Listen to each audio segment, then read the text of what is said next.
ஆண்களுடைய erectile dysfunction சொல்லக்கூடிய அவர்களுடைய எழுச்சியின்மையை மாற்றக்கூடிய 5 மூலிகைகளை பற்றி இன்றைக்கு நான் சொல்ல போறேன். முதலாவது இடத்தில் இருக்கக்கூடிய மூலிகையுடைய பெயர் பூனைக்காளின்னு சொல்லுவோம்.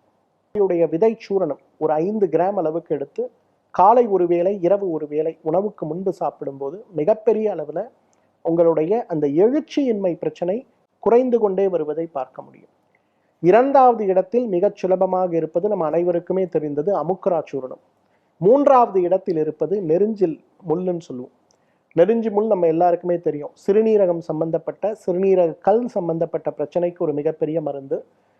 நான்காவது இடம் ரொம்ப முக்கியமாக இருப்பது நிலப்பனங்கிழங்குன்னு சொல்லக்கூடியது. நிலப்பனங்கிழங்குடைய பயன்பாட்டை பற்றி உலகம் முழுவதும் பார்த்தீங்கன்னா ஆயிரக்கணக்கான ஆராய்ச்சிகள் நடந்திருக்கிறத பார்க்கும்.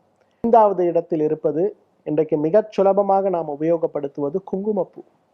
குங்குமப்பூ ஒரு நாளைக்கு 1 கிராம் தான் நமக்கு தேவை. ஆனால் 1 கிராமே விலை அதிகம். 1 கிராம் நல்ல குங்குமப்பூவே உங்களுக்கு 1000 ரூபாய் வந்துடும்னு வச்சுக்கோங்களேன். ஒரே 1 கிராம் அந்த குங்குமப்பூவை ஒரு துளி தேன் ஒரு துளி நெய்யில் குழைத்து சாப்பிடுங்க. காலை ஒரு வேளை உணவுக்கு முன்பு சாப்பிடுங்க. இதை ஒரு 48 நாள் செய்து பாருங்க. கம்பி போல ஒரு இரும்பு தடி போல ஆண்குறி எழுச்சி அடைந்து விடுவதை நம்ம பார்க்க முடியும்.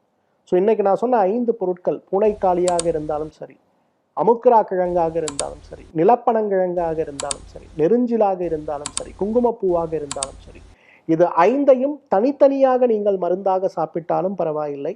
இல்லை ஒவ்வொன்றத்திலையும் 2 கிராம் அளவுக்கு எடுத்து சிறிதளவு நல்ல பசுனை, ஒரு மாட்டு நெய்ன்னு சொல்லக்கூடிய ஒரே மாடிலிருந்து கிடைக்கக்கூடிய நெய்யாக இருந்தாலும் தேனாக இருந்தாலும் அதில் குழைத்து ஒரு உருண்டை போல செய்து காலை ஒரு வேளை உணவுக்கு முன்பு மாலை ஒரு வேளை உணவுக்கு முன்புன்னு எடுத்துக்கொள்ளும் போது உங்களுடைய ஆண்குறியுடைய எழுச்சி, வளர்ச்சி, அதோடைய தடிமன் எல்லாமே மாற்றமடைவதை நம்ம பார்க்க முடியும். ஆனால் இது சுலபமாக 1 நாள் 2 நாளில் நடக்கக்கூடிய நிகழ்வு கிடையாது. குறைந்தது 100 நாட்கள் தொடர்ந்து இதை பயன்படுத்த வேண்டும்.